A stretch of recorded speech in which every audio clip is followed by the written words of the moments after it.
শিক্ষার্থীদের চমৎকার সুখবর দিলেন ডক্টর আসিফ নজরুল। এবং এখানে এর সাথে বলতে চাই শিক্ষার্থীরা খুশি, তাদের জন্য আনন্দের খবর।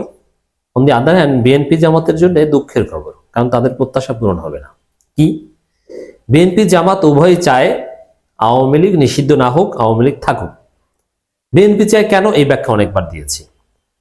কারণ বিএনপি মনে করছে যে তাদের প্রতিপক্ষ হিসেবে বিএনপির চাইতে খারাপ কাউকে দরকার, না হলে বিএনপি এক পর্যায়ে জনবিচ্ছিন্ন হয়ে যাবে।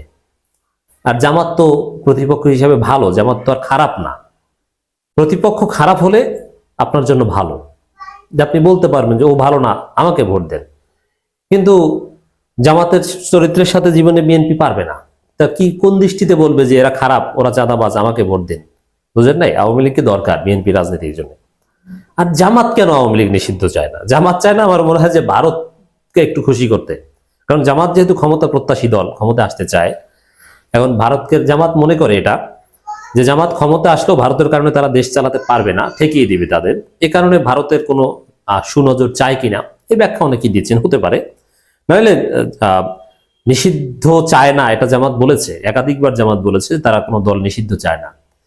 কথা বলার অন্য কোনো কারণ থাকতে পারে না ভারতকে খুশি করা ছাড়া। আমি কোনো যুক্তি দেখি না, আমার বিশ্লেষণে কোনো যুক্তি আসে না।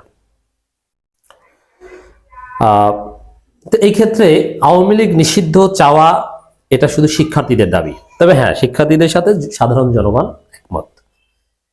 এই জন্য আওয়ামী লীগ যদি নিষিদ্ধ হয় বা নিষিদ্ধ হওয়ার কোনো বন্দোবস্ত হয়, সেই সুখবরটা মূলত শিক্ষার্থী জনতার জন্য, বিএনপি জামাতের জন্য নয়। হ্যাঁ, আসিফ নজরুল এরকমই কিছু ইঙ্গিত দিয়েছেন, বরং ইঙ্গিতটা দুই ধরনের। আপনারা জানেন আসিফ নজরুল একবার বলেছেন যে আন্তর্জাতিক অপরাধ ট্রাইব্যুনাল যে আইন, সে আইন উপদেষ্টা পরিষদের বৈঠকে উপস্থাপিত হওয়ার আগে বলেছিলেন রাজনৈতিক দলের বিরুদ্ধে শাস্তির সুপারিশ করতে পারবে ট্রাইব্যুনাল। সেভাবে উঠেছিল, কিন্তু শেষ পর্যন্ত রাজনৈতিক দলের বিরুদ্ধে ব্যবস্থা নেয়ার বিধান না রেখেই গৃহীত হয়েছে আন্তর্জাতিক অপরাধ ট্রাইব্যুনাল আইন, তাদের যে অধ্যাদেশ সেটা এখন গেজেটের অপেক্ষায়।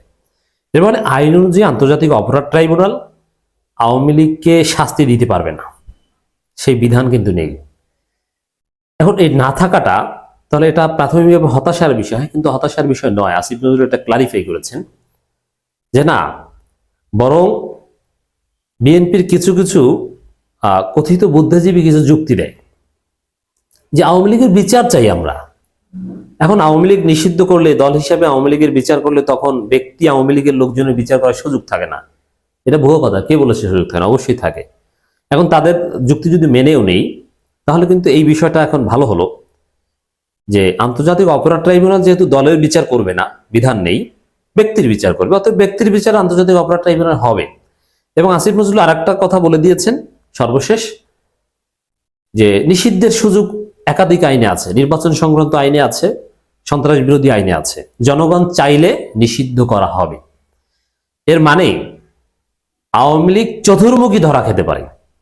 ট্রাইব্যুনালে ব্যক্তিকেন্দ্রিক বিচার, ফাঁসি তো কয়েকজনের হতেই পারে, আবার সন্ত্রাস বিরোধী আইনে নিষিদ্ধ হতে পারে, যেহেতু জনগণ চাইলে নিষিদ্ধ করবে, এটা বলছে সরকার, আসিফ নজরুল বলছেন। আর জনগণ তো চায়, শিক্ষার্থীরা চায়, জনমত হলে করবে।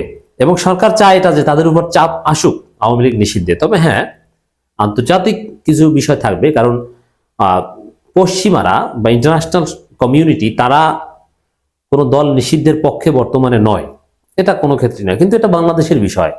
বাংলাদেশের যে ধরনের ফেসিবাদ আমরা দেখেছি, ওই দল জনগণ চায় না। সেখানে যুক্তরাজ্য কি চাইলো বা কি চাইলো না, ইটস নট ইম্পর্টেন্ট। জনগণ চাওয়াটাই সবচেয়ে গুরুত্বপূর্ণ।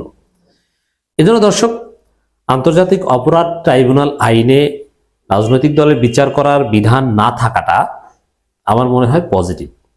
হ্যাঁ, বিধান যুক্ত না করে যদি সরকার বলে দিত যে না, আওয়ামী লীগ নিষিদ্ধের আর কোনো সুযোগ নেই, সম্ভাবনা নেই, এটা ঠিক হবে না, ভোটে দাঁড়াবে, ভোট পাইলে পেলো, না পেলে তারা চলে যাবে, এই মুসলিম লীগ হয়ে যাবে, তাহলে এটা আমাদের জন্য হতাশার ছিল। কিন্তু না, যেহেতু আসিফ নজরুল সরকার বলেছে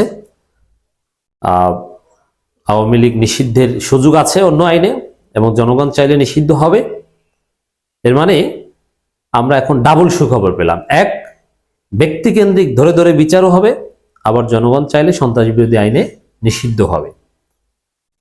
এবং নিষিদ্ধ হলে তখন তারা নির্বাচন এমনিতেই করতে পারবে না। তবে আমাদের যে একটা আশা ছিল যে 10 বছর কিংবা 15 বছরের জন্য বা 3টা নির্বাচনের জন্য আওয়ামী লীগ নিষিদ্ধ হবে, আদালত সেরকম কোনো রায় দিবে, সেই সুযোগটা থাকছে না। আদালতের পক্ষ থেকে আওয়ামী লীগ নিষিদ্ধ বা রাজনীতি করতে পারবে কিনা, নির্বাচন করতে পারবে কিনা, এই সিদ্ধান্ত আসছে না।